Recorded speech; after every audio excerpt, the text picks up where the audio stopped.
Good afternoon, everyone. I would like to welcome you to our panel discussion on building new age consumer businesses.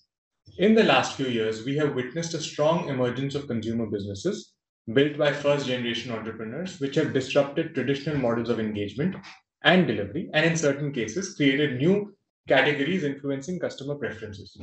These businesses demonstrated tremendous agility and resilience in the face of the pandemic and emerged stronger, outperforming their traditional peers. We are privileged today to be joined by four such founders who have built strong brands across consumer electronics, staples, F&B, and beauty and personal care. The panel discussion will be moderated by Aman Gupta, co-founder and CMO Boat. Aman and Boat are the flag bearers of this new age brands revolution, starting out in a competitive industry dominated by large brands and quickly becoming the market leaders themselves with a tremendous brand loyalty. Aman, who is also a popular shark on Shark Tank India, has lived the evolution that brands today aspire to in a short span of time and paved the path for others to follow in their footsteps. Joining Aman on the panel will be Amulik Bijral, co-founder and CEO Chai Point, Nishant Chandran, founder and CEO Tender Cuts, Tarun Sharma, co-founder and CEO M Caffeine. I would now like to invite Aman to start the panel discussion. Hi guys, welcome to this session. This is one of the most exciting session we're going to have. It's on consumer brands, our favorite topic, not only I think India's favorite topic nowadays. So I'll introduce myself. My name is Aman Gupta. I'm the co-founder of consumer lifestyle brand called Boat. We do headphones and speakers. And why don't you guys introduce yourselves before we start talking? Amulik, starting from you. Hi, my name is Amulik Bijral. Thank you, Aman. I'm the co-founder of Chai Point. This is a omni-channel beverage brand anchored around chai. We do stores, delivery, vending, packaged products. The packaged products foray has given me the credibility to sit with this group. Thank you. Thank you. Yeah, Tarun. Hi, my name is Tarun Sharma. I'm the co-founder of M Caffeine. M Caffeine is India's first caffeinated personal care brand. So we make your body scrubs, face washes, shampoos using an incredible ingredient called M Caffeine. We were India's first brand to venture out into a single ingredient kind of a play. Now, globally, we are the largest single ingredient D2C, B2C brand. We've just started our offline journey and happens to be inspired by Aman's journey and try to follow him along the path. Thank you for having me on the panel. Nishant. Thank you, Aman, for having me in the panel. My name is Nishant. I run a D2C meat brand based out of Chennai, Hyderabad, and Bangalore. We are omni-channel meat brand. So we do both retail and online. So we are currently market leaders in Chennai. We are also market leaders in Hyderabad and soon to be market leaders in Bangalore. So thank you for having me in the panel, Aman. So interesting. So we are coming out of COVID now, right? Now I think this is the last virtual conference we are having. I hope I meet all of you sometime soon, and then this converts into a physical conference, which is always better. So coming from that, there is COVID, which is just getting away. Did COVID affect you guys? In terms of business, did you think that COVID was helpful for your business or was it bad for your business? What's your view on that? I'll start because I think without any doubt, it was like a brick wall hitting us. So stores, walk-in got impacted. We are still actually the fastest growing vending brand. So offices were having 0 employees. So obviously no consumption there. Our delivery part of the business from stores grew very, very fast. And it was an impetus for us to launch our packaged products. So it forced us to look at the home channel, which previously was not that important. And that's where our D2C journey started. But overall, from a revenue standpoint, it was quite a blow, especially in the first year and a half. Yeah, Amulik, I saw some of your vending machines also in some of these offices in Bangalore, right? Right. I think, if you look at India, there was never a time when India used to have chai machines. It used to be coffee machines and chai would कोई shop से आती थी, वो जो Right. छोटी गुप्ता जी की दुकान है जैसे हमारे यहाँ नीचे, not me, but there was जैसे गुप्ता जी की दुकान नीचे, हम वहां से 5 रुपए की चाय मंगाते हैं. You introduced probably one of the first chai machines, and it brings out chai which is very similar. Was it like something which you decided, and how did you innovate on that part, man? So, Aman, the data point was that maximum awake hours for our segment, which is white collar, was at work or to work. So stores तो we had about 120 जब ये वाला line शुरू किया, the vending channel. But we realized through quick surveys कि जितनी consumption चाय और कॉफी के ऑफिस में हो रही है, उतना किसी कैफे में walk-in से नहीं हो सकती. So CCD or Cafe Coffee Day is the largest player. They had close to about 40,000 machines. हमारा entry point बन गया चाय and filter coffee. So actually, we are now the largest seller of filter coffee across the country also. Amazing. Because we said that chai और filter coffee की automation अगर हम लेके आ सकते हैं तो cappuccino तो एक forced beverage है, मतलब वो तो it's not core. Yeah. So then the scale just rocketed off. Yeah, that's amazing. And now after COVID, back to normal. Stores Back to normal. Actually, during COVID, we increased our install base by about 20%. So revenue नहीं आया, लेकिन install base बढ़ता रहा. Yeah. And now we are seeing a very rapid recovery. So all our machines are Android based, सारा data cloud पे आता है. हमारी cup count consumption last 3 हफ्ते में 150% increase कर रही है week on week. Wow. Right. So one thing is very clear that the office space is not going away anywhere. I mean, I think हम सारे जानते हैं कि जो काम ऑफिस में हो सकता है वो नहीं हो सकता कहीं और. नहीं बिल्कुल सही कह रहे हो. And it is very boring without being in office. I love being in office. I'm telling you. I can see Nishant is still either in a hotel or somewhere in his house, but but I love the office environment, man. Nothing better than this. So Nishant, how was it for you on Tender Cuts? So for Tender Cuts, COVID was 2 things, right? So during pandemic, hygiene sells and hygienic meat also sells. So for us, it was 2 things. One was the hygiene levels on common man has gone up like 3-4x. Like washing hands, eating clean food, all these things have become so important.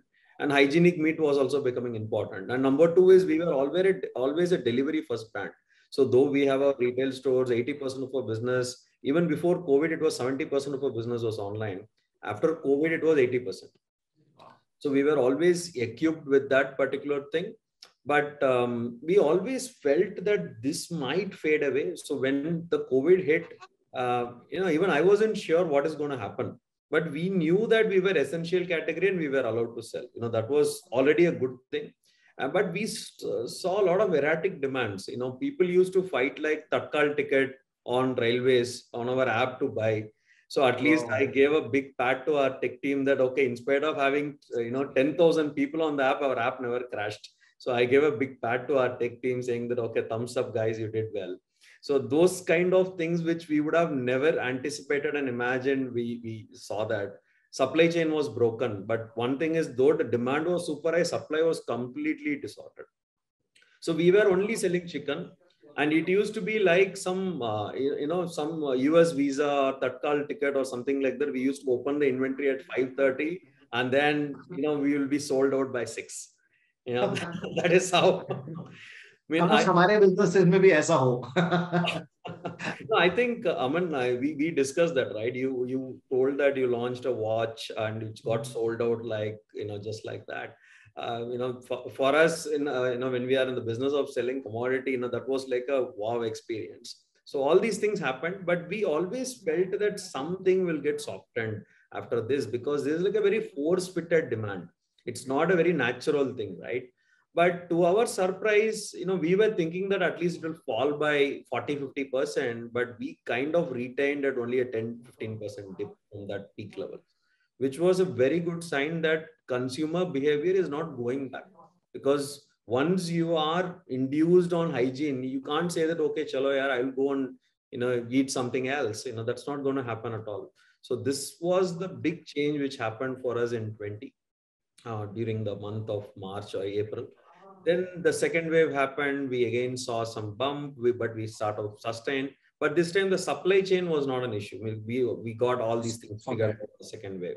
And then it started going, on. And one last thing which was very interesting for us is our ready to cook really started taking off after that.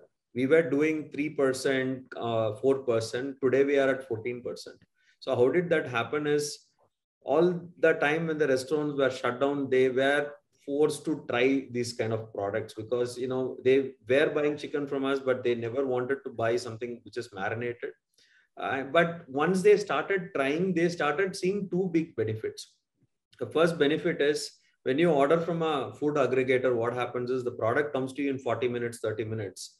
But apparently you don't know what oil was used to cook. You don't know if it's fresh and stuff like that. So that really started taking off for us. So these are the two advantages which we saw during the the COVID period. But even now, we are still seeing that certain things have retained clearly on the hygiene side. And also on the it's a slow. It's you rightly said, Nishant, that it's like a habit. Like I also went into one of your competitors because you're not available in Delhi yet, and I've been pushing you to get to a Delhi store or a Delhi app yet. You get used to it and then you can't go back. In fact, now now there is a even if I go to restaurants, I feel like maybe the chicken may not be as fresh as I had buying, one of those guys. So it's become like it is a habit changing thing. And once that habit gets into it, then you can't buy from these local shops. You need to have one of you guys to service that need. So I think it's a beautiful model, and it's just as many people try it, they get hooked onto it. It's got that repeat rate, right? So Tarun, you and I, we met before also. Last month also, we were in Goa together and we were discussing this. So I think for D2C, specifically D2C only brands like ours, I'm sure COVID was more, a boon than a boon, right? It's helpful for us as a D2C brand. So what's your take on it? For everybody else to know about it. Right. I think you rightly put it. It was more like a boon for us because we were only digital. And back in March 2020, we were planning to roll out an offline kind of a format or expansion. We had a 6 months plan, but I think then COVID happened. We received tremendous amount of tailwinds to all the businesses which were online only, and I think it was largely an output of how the engines of the D2C only brands were attuned. Right, they were our systems were set, our engines were set. We could quickly jump onto how to read Facebook, how to read Amazon, etc. Right. But I think from a wave perspective, I think it had strong tailwinds.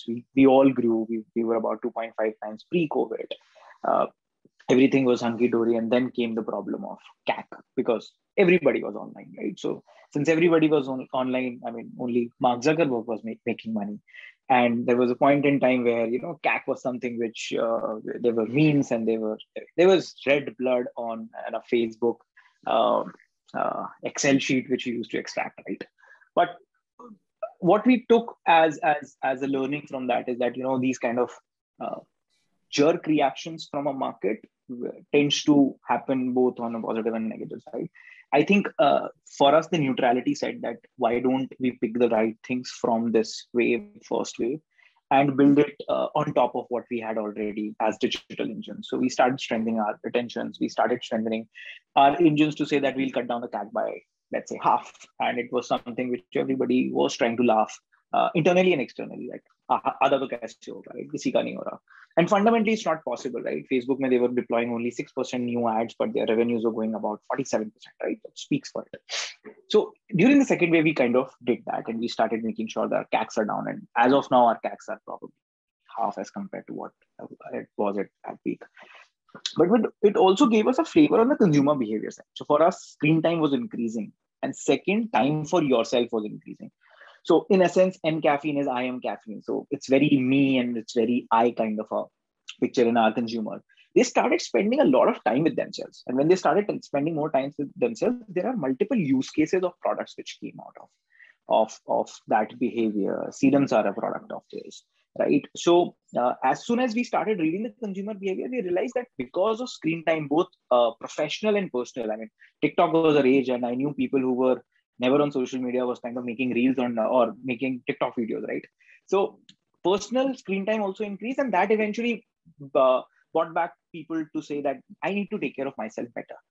That fundamental behavior is still there, and hence you're seeing a lot of dissections of BPC as a brand, and one of the hottest sector in D2C after electronics, right? So I think from a behavioral change, brands like us wanted to kind of tap into it, still tapping into it, and that's probably not reversible at this point of time as how we are reading it. But from a business point of view, it was great for us.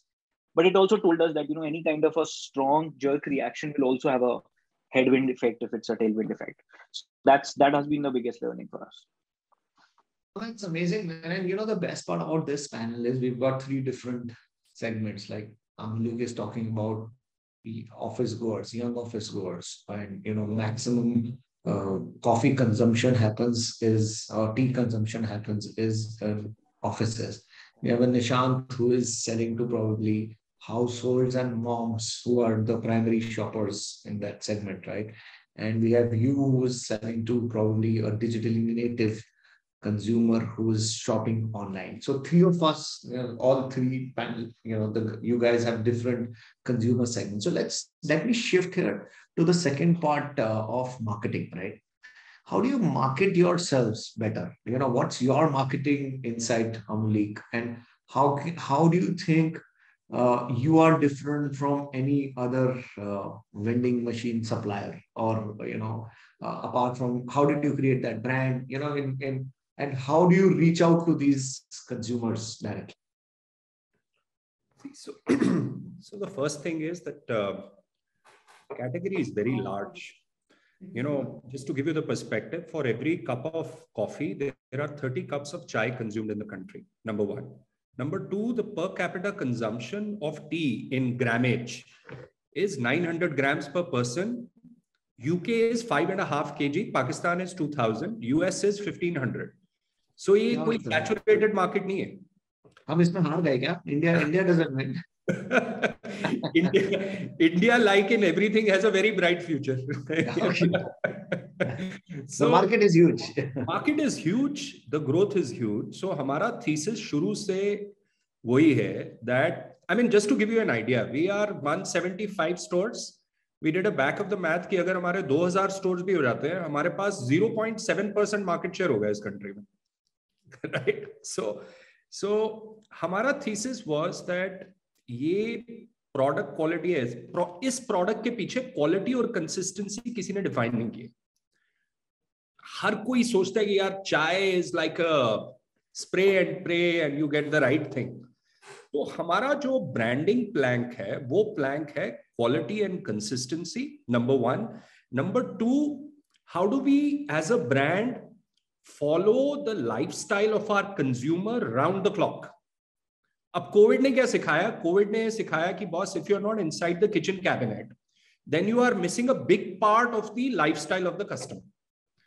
सुबह उठते हो, आप delivery नहीं करते, आप sort of you amble to your kitchen cabinet, कुछ निकालते हो, white tea, green tea, black tea, whatever, right? So हमारा जो ब्रांड प्ले है कि क्वालिटी और कंसिस्टेंसी पे प्लैंक बना के कस्टमर के लाइफस्टाइल पे इम्बेड करो अपने आप को. So accessibility in a very convenient fashion is our play, and if we keep on doing it consistently, sharply, with better and better products without losing the brand purpose, then we will win. And we just can't afford to be distracted. We just need to pursue it and go after each other. Hamari playbook frankly यही है. I was reading about, I was looking at one of those movies जो McDonald's के ऊपर बनी है, The Founder, right? Right. And if you look at the SOPs, and especially in your business also, if you get used to that, adrak wali chai, and that doesn't happen, then you lose the brand purpose, then you lose your consumer forever, right? Absolutely. So for reaching to that consumer, is it about opening more store, or do you guys do some branding activities also to give that message across? No. So see the power of, so store is our brand platform. What we've realized is that the network effect of stores in a certain area, उसका benefit delivery, digital, packaged products या fresh food, वो सारों में reflect करता है. हमारा CAC lot lower in places जहां पे हमारा network ज्यादा है. So the store as an experience brand platform, and we are very clear कि हमारा format छोटा होना चाहिए. इंडिया में मैथ ऐसा है that 500 से 600 स्क्वायर फीट में आपको अपना मैजिक करके दिखाना है. Starbucks का experience in that format. So if we do a great job in that, Aman, that marketing is unbeatable. You know, मेरा एक rough example है, अगर कोई alien आता है ना इंडिया में या किसी भी कंट्री में, प्लेनेट पे आता है, तो जो स्टोर फॉर्मेट का विजिट है वो सबसे रिचेस्ट है, बिकॉज आप देख रहे हो, आप स्मेल कर रहे हो, you know, आप ह्यूमन कांटेक्ट में हो. If you give that experience really tightly, उसके benefits by even if you do average और above average work in other channels, there is a bit of a rub off. So SOPs and quality and consistency और उसके पीछे technology. Now कभी chance मिले Aman, I love to take you to a chai store so that you realise कि उसके पीछे क्या game है. SOPs. No, absolutely. It will be an amazing thing. And, you know, I think here in this panel, you know, we've become like, all of us are like anti-cafe. एक कह रहा है मैं चाय बेचता हूँ, कॉफी नहीं बेचता. दूसरा कह रहा है मैं कॉफी बेचता हूँ, लेकिन मैं पीने के लिए नहीं, कॉफी से इंग्रेडिएंट्स यूज करके आपके बॉडी शॉप और सोप दे रहे हो.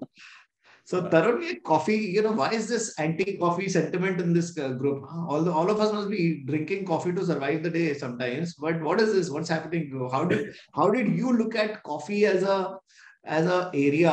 And I had not heard of any of these, you know, coffee bars, coffee shaped soaps. Also, you had sent the other day. Yeah. So what's your, and congrats on the Alia partnership, which you know, it was there spreading in 40 groups we are in together on the Alia partnership you did. So how did you look at branding a coffee segment, and what was the differentiator? I think for us, the target audience was always millennial, right? And we keep on chatting about millennials, but at the end of the day, millennial is a very different consumer set from their previous generations, right? They are much more sensitive. They're much more responsible. और responsible भी ना हो इसलिए है क्योंकि बचपन से उन्हें कहा गया है कि भाई ना तुम responsible भी, तुम ये मत करो, तुम वो मत करो. तो उन्हें कहा कि यार vegan मेरा revolution रहेगा, right? Good for nature मेरा रहेगा. If you look at where the sustainability angle or this wave came from, it came from the younger generation, right? When we said we are going to build for this younger generation, which is much more sensitive, much more sensible, and much more loud. They're not noisy, they're loud. They'll put up their opinion, right? We went back on the table and tried to realize that if you're building it for certain target audience, which is cohort, at the end of the day, your physiological aspect of the brand and psychological aspect of the brand, the nearer they are, the lesser the distance between these two factors, the sharper the brand can be.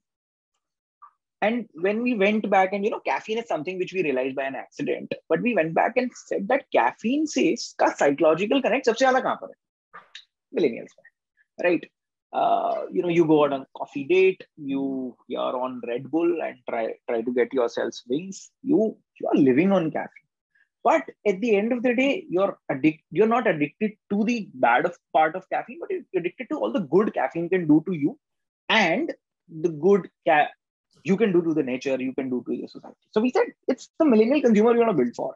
The psychological connect is great, but at the end of the day, what we are doing is we are giving a very different form factor for them to absorb, right? Now, people can hate a coffee, people can love a coffee. Nobody can hate a fragrance of coffee. That's where the 60% hook of NM caffeine is, right? And when we say that at the end of the day, we are building a millennial brand, caffeine actually acts as a clutter breaker out of 10,000 brands we were there. And you know, we used to get that funny question in our angel rounds. Caffeine बंद हो गया था, उस समय demonetization हुआ था 8 तारीख को, तो हमें 10 नवंबर को लोग कहते caffeine बंद हो गया था. At the end of the day, association कैसे खत्म हो जाएगा, right? So इसलिए we are stuck on caffeine. We believe that it's an ingredient which is great physiologically. I'm not going on that part, but from a marketing standpoint, it gives you a kick, right? And that's how, if you look at M-Caffeine's any creative, it is caffeine induced from a marketing standpoint. And we work on 4 E's when it comes to marketing, product, brand, right? One is efficacy. You need to have the best product in this globe, right? So efficacy should be topmost. So you as a consumer would want the best product for you, but you as a consumer don't want a product which is bad for the nature. There comes the ethos part. So you should be sustainable, you should be clean, you should be good for nature. You should have moral ethos as well. So we don't make fairness cream. We will never make fairness cream. It's great for business, bad for the brand. And third, you should have an experience. You're building it for a janta, which is no savings economy janta. Millennials hain ye log, unko experience chahiye life. So it's experience, right? And then comes the emotion. At the end of the day, we are all, as a brand, you want to take that mental space, which is invisible, emotional. That's your currency, right? If you combine these 4 E's and bake it into a product, bake it into a creative, bake it into marketing campaign, bake it into a brand, I bet millennials may crack ho jayega, and that's what we have been trying to crack. Amazing, man. So let's write down. There was Michael Porter giving 4 P's. There is Tarun Sharma giving 4 E's. And this 4. we should give. You should patent these 4 E's. So Nishant, coming to you, man, your marketing has been amazing. I was in Bangalore last week, and one of your stores, clean, cool. Well, it looks like an Apple showroom or something. Your showroom was so nice. Still, you are selling chicken. How did you go about branding? How do you do branding? And what is your way of doing branding? See, for us, branding has been into 3 parts. So when we, started, we were like a bunch of engineers trying to, build a consumer brand. So, but we were in a very, very early stage of the overall industry, right? So that gave us some advantage where we had to just deliver direct messages. The communication was very direct for us for the first 3 years or 2 years. So we were just telling it is better hygiene and that's it. And we were able to sell to a good extent. And from there, when we wanted to move to the next level, we really started to understand who the customer is and what is the customer psychology, which will work. In fact, our discussion, Aman, was also on moms, where they the ones. So we took a scientific approach. We did a survey with 1,800 respondents from not only from our brand, our competition, wet markets, etc. And then we started to understand what are the 3 large things they look at in our category. And one of the things which was really coming out very well was, first of all, our brand itself was tender cuts. And when you say tender, you say tender chicken, tender mutton. You don't say tender carrot. You don't say tender apple and all that stuff, right? So tender is always there. So we got the name right. So that was really, and meat is all about cuts. You don't say that, I have carrot, cut squarely or carrot cut rectangularly. It doesn't work like that. In chicken, you will have curry cut, biryani cut, and all that stuff. So we were brainstorming about how to put one to the other. And then we came up with this concept called freshly cut after you order. So that's been our tagline. And we have been going double down on that. And we have now added a technology layer on that. So next week, you will see our ad. So we signed up Prakash Raj as our brand. The ads just went live. It's been very good response. And next week, you will also see one more ad where we integrated. So Prakash Raj plays Prakash Raj in the TVC. And then the director says, cut. And he says, no, it's cut only after you order. That's how we integrated that. So we took some properties. We took tender, cut, and freshly cut after the order. Because every competition of us was saying fresh, fresh, fresh. I mean, we were telling the team, laughing in the team that, then what is the other guy selling? I mean, if everybody says fresh, then we have to be different we need to cut the clutter, right? So I think that is the stage we are right now. So I think the days were gone where we were very functional, very communication. Now we are truly building a brand where it's more about building the credibility, and especially with the moms, who are the ones who really, like to do the brand. So we understood who the customer is. We understood what is the communication they want. Then we wanted to put a personality. We chose the humor personality because humor works for the middle-age segment quite well. Whereas the millennials also would probably, it won't alienate the millennials. While our focus has been on the middle, but we never wanted to alienate anybody. So we chose humor to some extent. Not the authority one, not like Duracell and stuff like that. We want to be very humor and at the same time very trusted kind of a brand. And that whole freshness tracker, QR code, it's to give that kind of a transparency. So these categories, and especially your category, I remember we used to go shopping not shopping, but they used to be given, the chicken used to be given in like a black bag. That used to be like a fixated thing in India. And now you guys are making it cool to buy chicken. It's not a sin to have a non-vegetarian Yeah. anymore, which is a good sign also, right? So shifting gears, guys, as Nishant, you said, and let me start with you only here. You said that technology, and you guys have invested in technology on, you said it or Amalik said it, that, technology has become a very big part of And your, both of them have invested heavily in yeah, technology. yeah. And you didn't have those many people, but your app didn't crash. So do you think investing in technology is something which you did beforehand? You knew something like that is going to happen? Because I've seen even a Flipkart, app crashed. Then there were a lot of shoppers who came in at a big billion day, right? So do you believe in technology being an enabler here? And do you think you'll continue to invest in technology in building a consumer brand here? Absolutely. See, I think I would always say that we are a data company selling meat, not a meat company having data, right? So the reason why I'm telling that is today, if you don't build the technology, you will not know where you are going right and where you are going wrong. So the game is replicate what you are doing right and fix where you are going wrong. And for that, the first is the data. The data has to be seamlessly available to consume, not like sitting in some database, not like sitting there, not even recording that particular data, not understanding your customer. See, today, if you go to our app, and if you are coming, let's say, if Aman, you are coming from a very expensive phone, which you will be, and we will show you the much, the expensive cut, which has better margin, because as a customer, it's about personalization also. Now, at the same time, if it is a new customer who does not have a trust in the brand, so should we show something which is very affordable if he is coming from a 10,000 rupees Android phone, right? So these are some segmentations which you can bring in. So that's the first advantage, right? Your CAC can be even more there. So right now what we are doing is we are taking some customer behavior and doing a retargeted marketing.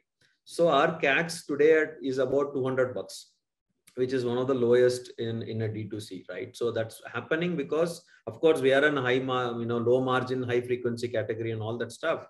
But from that perspective, it is helping. Now, the second is our supply chain itself is a very, very, very, perishable supply chain. Every 0.1% is a lot of money saved on dumps and wastages. So inventory, forecasting, everything has to be deeply integrated. So that is one of the interesting things what technology can solve for. Then of course the sourcing, because we have to get sourcing. It's like running an airline, right? You need the product on time. If you don't get it, your sales is lost. So it's not like, I mean, at least in some of the brands, you have that flexibility that you can have a pent up demand. Here, if you don't eat chicken today, you can't eat 2 kgs tomorrow. So for me, every single opportunity lost is opportunity lost. So we need to have this kind of a technology at every level. So, and from day one, I come from a technology background. Before this, I was running a payments company. I will tell you about the crash story. So we were payments powering Book My Show. Avatar and Three Idiots was launched. Book My Show was crashed. Our payments business did not crash, in spite of a lot of tickets. So somehow I think we have the right set of people from day one, and it's also the same experience. I always would put technology investments first, but it also depends on your business. Sometimes you need to make a decision: should you build or should you buy? If your business is simple, go for buy. If your business has some complexity like us, do a hybrid approach. We also buy few things, we also build few things, we kind of integrate. So I think that's That's that would be my. amazing, man. And we are all seeing how quick delivery is now picking up in India. That now, Zomato yesterday said that I'll deliver food in 10 minutes. Yes. So it's actually crazy, how you guys are evolving on technology and how you guys are using technology on delivery, forecasting, and building a business. And I love the fact that you said that you are a technology company selling meat. That's superb. That's a beautiful line. And Tarun, to you also, I know you use a lot of technology for specifically for analyzing your customer acquisition costs. And I was telling somebody that cost of promoting a shampoo, the keyword of buying a shampoo is more expensive than buying the shampoo itself nowadays, Yeah. right? Because there Yeah. is so much of competition buying the keyword nowadays, right? So Yeah. how do you do technology? How do you use technology in your field, which is totally different from how Nishant is probably using it? But I'll take a thread from what Nishan was explaining, and I loved when you said I'm a data company happens to be selling meat, right? I think it is also for us as data. So how do we get more data? How does it goes past Tarun's, Vikas's, anybody's gut and data driven decision making, right? From making a product to setting up the ops to setting up the marketing. We use tremendous amount of tools. So from a technology angle, this one thing which is different for us, we believe we don't know it. We're not coming from a technology background. So we generally go and buy stuff or integrate ourselves. So we are more like an integration kind of a DNA, where we would say that on a front end, big fan of what Shopify brings. Over time, we think we will be the largest Shopify customer in India with respect to scale. And we have chosen not to build our own platform because we can only do some things better or best. We can't do everything, right? So from that standpoint, we always focused on marketing, building great product, building a great brand. But to enable everything, technology is required. So we went ahead and partnered with existing ecosystem, right? From a Shopify to your Unicommerce to a ShipRocket to Google tools to apps of these worlds in a central backend and front end framework. And we said that out of this technology, we need a better consumer experience. So that's one objective. Second, we need better data across the streams of the company, whether we should launch a product which is a body scrub with a coconut oil or honey. You can actually crunch internet across the globe and understand what goes better with it. And over time, you can keep on developing R&D functions around it and build extreme robust systems which can act as playbooks for future, right? So right from deciding that slightest of the ingredient to say that this is the customer coming for the third time, let's change the website for her, let's show her the things which she liked, and don't show her if she has rejected.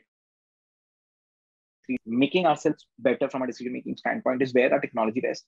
And we would use 82, 83 technology solutions in the company. Our largest team at some point of time was a data team. So we thought that was important. And we kept on saying jokingly that this is a new way of building a brand.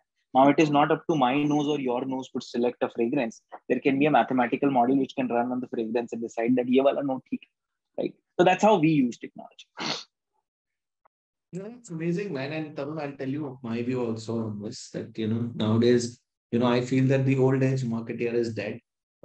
It's all marketing is changing to a technology marketeer. Maybe in a few years, the chief technology officer might be the new CMO of the company, and he'll have probably a brand guy sitting inside him doing branding than a technology guy. So I think, yeah, market's changing, and, we are all living in that world which is changing very fast. And coming to you, Amandeep, on the same question, you guys, as you said, it's that you guys have a cloud set up to check on the coffee and the tea consumption. It is scary also how you guys are using technology here. But do you think that much of technology is required in building a business? What you're doing, and just help me. Short answer is absolutely. I mean, just to give you a perspective, we have a subsidiary called Fountain, which is a complete tech subsidiary with 45 entities. But there are 3 levels of importance in which we see our business. The most important thing is the brand purpose. So who are we? I mean, ultimately, the customer doesn't care about what we do with technology. It's the brand, right? Of course, they are engaging via technology, but still they don't care what we are doing at the back end. So the brand purpose, which is to serve a great cup that brings people together, brightens lives, that's sort of our brand purpose. That's central. Magic jo bhi karna hai, we have to create around this aspect.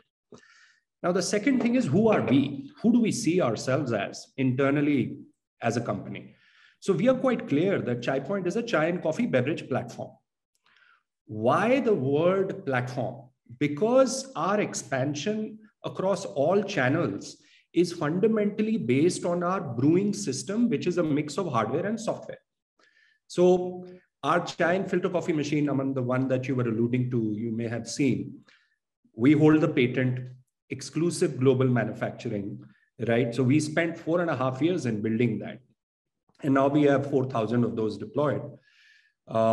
Even in our stores, the brewing system, completely designed in-house, exclusive contract manufacturing, software stack, hardware stack, completely owned by us. The last part is, what is our strategy? Strategy is Chai Point Everywhere. Why Chai Point Everywhere? Ambitious strategy, but why? Because we want to follow the customer in their lifestyle. Now, the nature of the business, once you start seeing it with this lens, right, after the brand, I'm sure you can appreciate that the technology becomes supremely important. I mean, of course, maybe I'm sorry, I'm slipping into Hindi. But for the benefit of the audience also, see, the chai process in India has been traditionally a very complicated one. There is no machine. It's people doing consistent steps. And the spread of the system in a store to build chai was quite wide. In our word parlance, 6 feet of running length was the space which chai preparation took before we introduced our brewing system, and it got condensed into 2 feet of running length, right? So the way brewing system hardware, which is wrapped around by an Android skin, has changed our scalability is best known to us. And this needs to talk to the point of sale system across all our channels. So when you have a Chai Point Everywhere strategy, which is essentially omni-channel, you just can't escape technology. And at the end of the day, every touch point of ours is a mini factory, because the chai is getting prepared there. So when you appreciate this highly distributed network of factories, which is trying to follow the customer everywhere, then technology is inescapable. Otherwise you're never scaling. Right. So it's really as simple or as complicated as that. No, it's amazing, man. And, we live in a country where our prime minister also was selling tea. So, Amalik, you have, you have the whole government supporting you selling tea. So, Tarun, Amalik, and Nishant, we are all selling different products, different things. When we all started up, who had imagined that selling tea used to be like a 5 rupee tea we get in the market right now. Selling tea is also becoming a branding exercise, and who imagined, Tarun, that selling soaps and selling, we can compete with HULs of this world also, right? Then we can do that by selling masks and soaps and personal hygiene products. Nishant, who imagined that we will, chicken and selling this used to be like a small shop guy who's selling that, and that can also be organized and that can also be done at scale. But coming to scale, there is one question I wanted to understand. Do you think, there is we all were living in a world which was more towards scale. But there is a new world coming, which talks about profitability. I don't know, if you guys are still profitable or there is a route to profitability.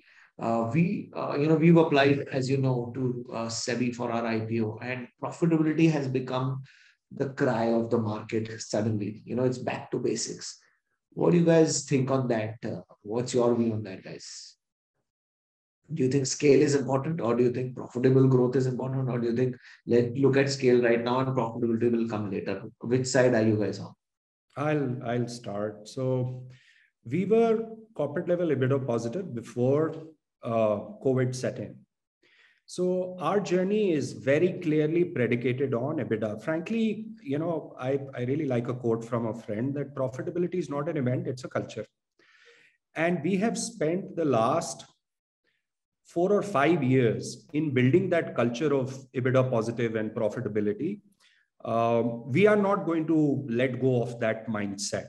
So our aspiration, we believe Chai Point as a brand has huge legs. It deserves to be listed at the right time. And those legs are going to be based on profitability. We don't see a dissonance between scale and profitability. Ultimately, that's where technology as an innovation needs to come in. I mean, the vending part of the business, if we are 4,000 vending machines, this country can accommodate 1 lakh chai machines. Now, the vending machine business has a EBITDA of close to about 31% on a unit by unit basis. So technology innovation in our parlance inside the company has to solve the EBITDA problem. And we are quite clear on scale and EBITDA not being in conflict with each other, one not at the cost of the other. So maybe I will go next. So I share a lot of similar views, but I think, Aman, my view is profitability is the ultimate thing. Now, whether are you going to take it in a conservative route or are you going to grow? So it's just a balance between, do you want to grow or do you want to probably, try and become profitable? In our business, it's like a very, it's a decision which we need to make, and it's a design how it is. So in our case, what happens is, even last year, we turned EBITDA positive for just 1 month. But then when you look at the entire TAM, and you're sitting on an opportunity where you have so much of unique things. So the entire TAM is like 45 billion. And all of us put together, all the organized player put together is less than 1%, right? And here we are really differentiating and giving a much 10x better product. So when you do that, then it's a decision which you need to take whether you want to grow or whether you want to go for profitability. The risk in going for profitability in a very early stage is you're vacating the place for somebody else to come and disproportionately disrupt it. So that is the decision which we generally take. And it is not it's always at any point of time, you can probably become profitable, because these are not something you're testing on things, right? So these are unit economics, positive.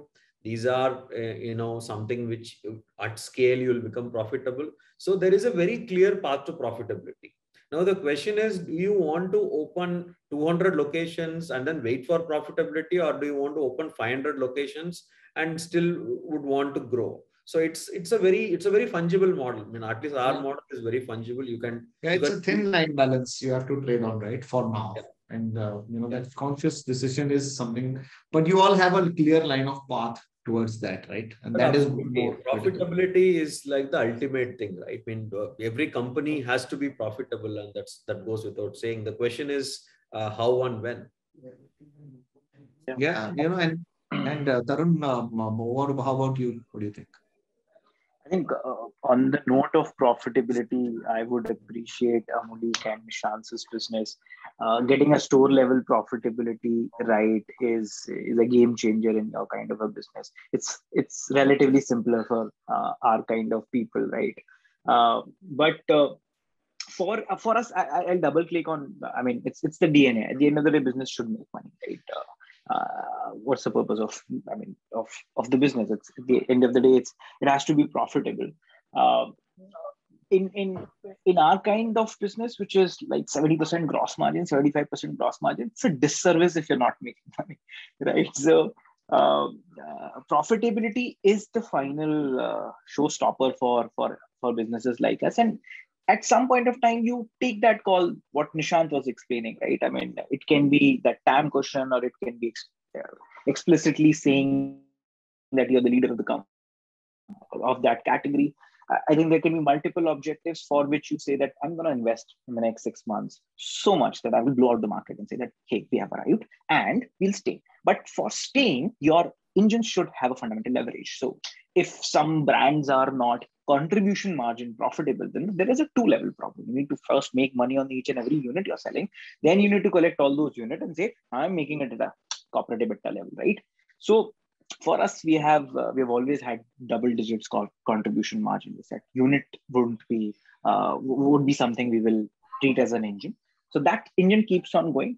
In between, we have invested some bit of R&D, which goes on supply chain technology a bit. There's a clear path to profitability for a brand like MCaffeine, because we have built those leverage engines, and we believe that businesses are very simple: acquire new customers, start getting them repeated, and then there is this cycle, and then you create that flywheel out of that cycle. And you say, now this business can be a cash machine, and that's what we believe. I'm not sure other duty-free brands, but for us, it's a very clear question of getting to profitability. It's not that whether we should be, I mean, we'll have to be, and that's where we are into. But in between, you take calls like expanding the market by having somebody like an Alia, and make sure that No, absolutely. And I know you, as I was saying that, the markets have changed and they're changing as we speak, right? And when we all started, I was looking at all these tech firms and what was happening. There was an investor I went to who says, guys, what's your burn rate? That was the first question. I was like, dude, I don't want you to be my investor because you don't know what, I have an earn rate. I don't have a burn rate. So unfortunately, those were the times we all started where people used to ask, burning was like fine, and the basics of business were missing. And there is an investor which is changing also. So do you think this, what you were saying about fundraise and what we were talking yesterday about, do you think all these questions on what's happening in the market about cash, do you think investors sentiment is also changing as we guys look for a fundraise? Do you think investors are now changing the questions? Do you think the environment has changed in that manner? I think as there are different kinds of founders, there are different kinds of investors, right? For in our recent raise, we met a lot of people. We had multiple term sheets, right? What we realized is at the end of the day, a fund also has a certain DNA. They're also trying to follow that DNA, right? Funnily, we used to tell this matrix that, total revenue generated divided by total capital based. If you create an index out of it, we are probably at the top.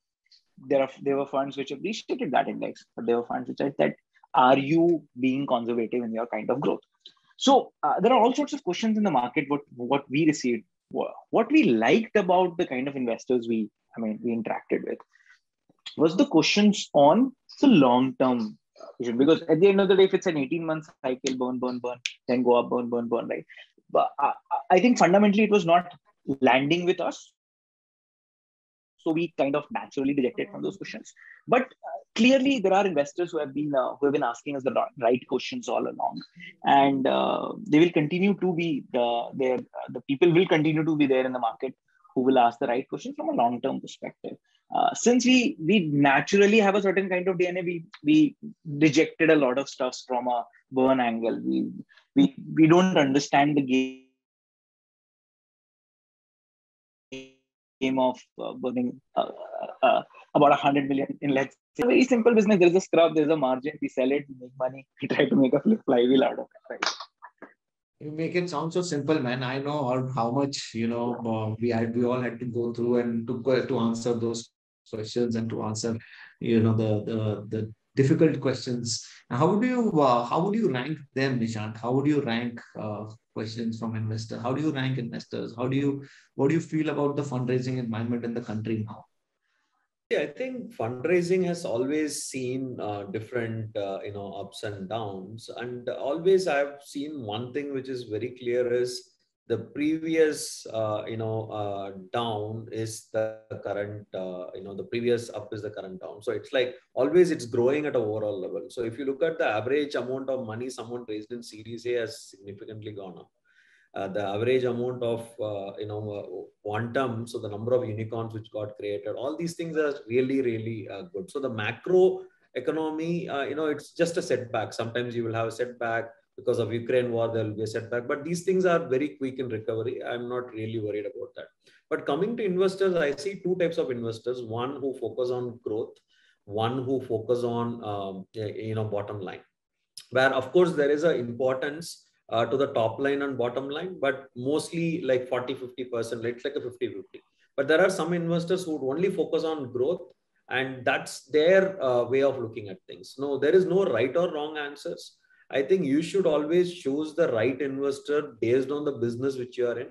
So I always see three types of businesses, right? I think all of us are here in some kind of a brand play, or where we are an inventory driven model where we make money, etc. So whereas there are also other businesses like platform play, like the aggregators. So it's a duopoly kind of a equation. It's a winner takes all kind of a equation. These kind of businesses will continue to burn, and because of the moat, somebody is willing to. So it's like a two different games played, entirely. And these two investors have a completely different mindset. See, the questions which come to us would be how much the typical question which comes to me is, your competition has raised hundreds of millions and you have raised a small amount of money. Then my answer is, it took us 20 million to get to a 250 crore ARR company, and with somebody with 200 million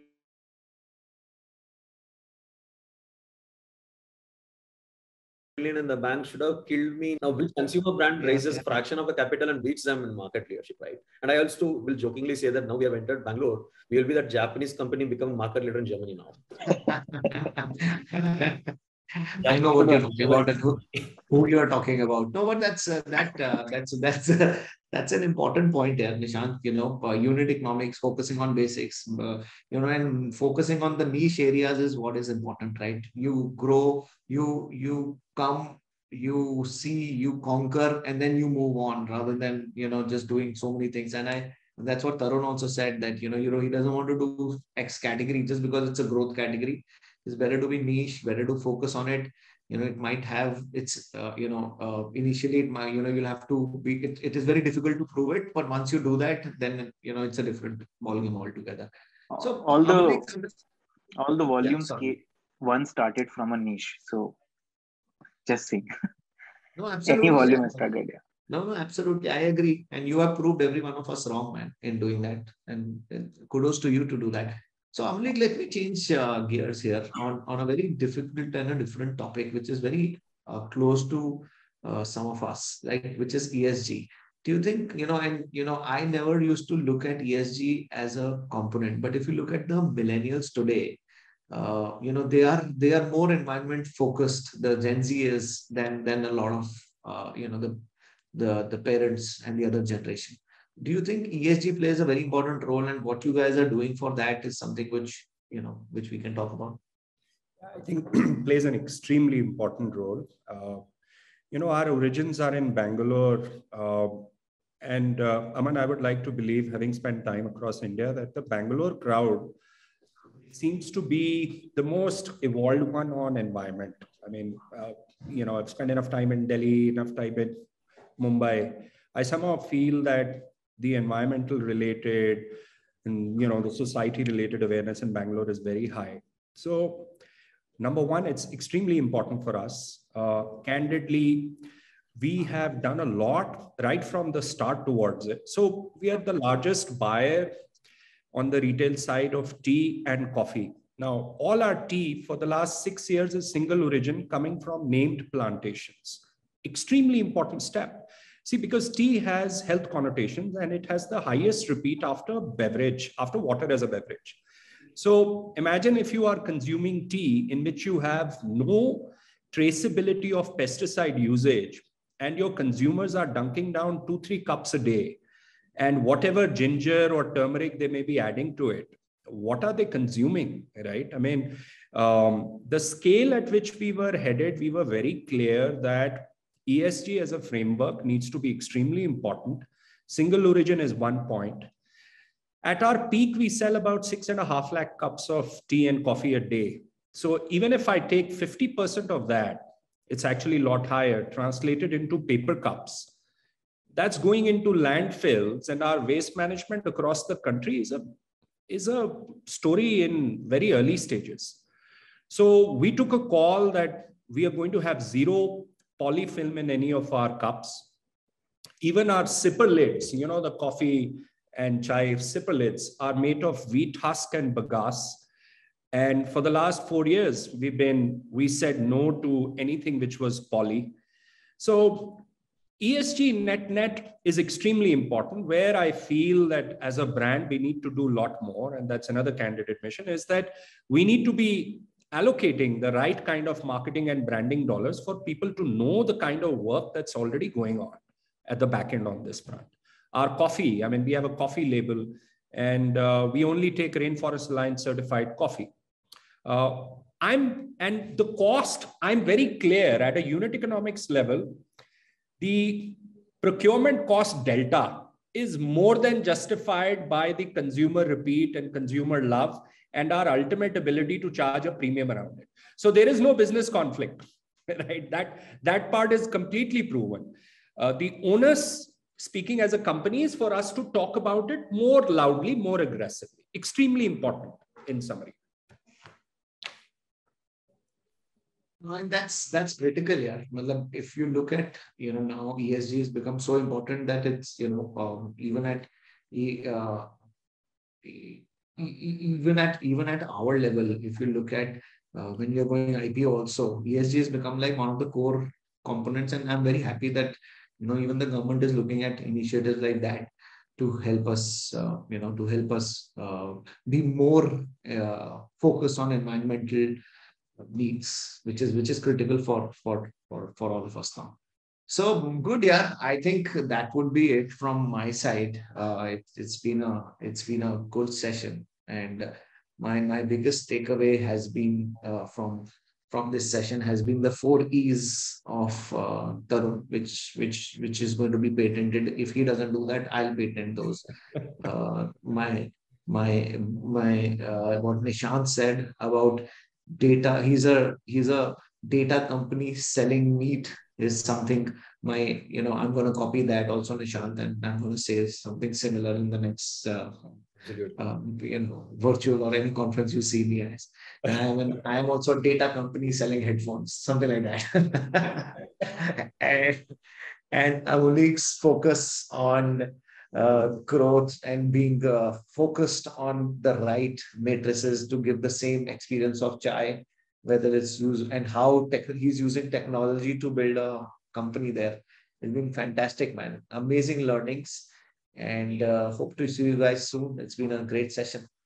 Yeah, would love to host you, Aman. Thank you, everyone. Thank you so much, Aman. Thank you, Aman.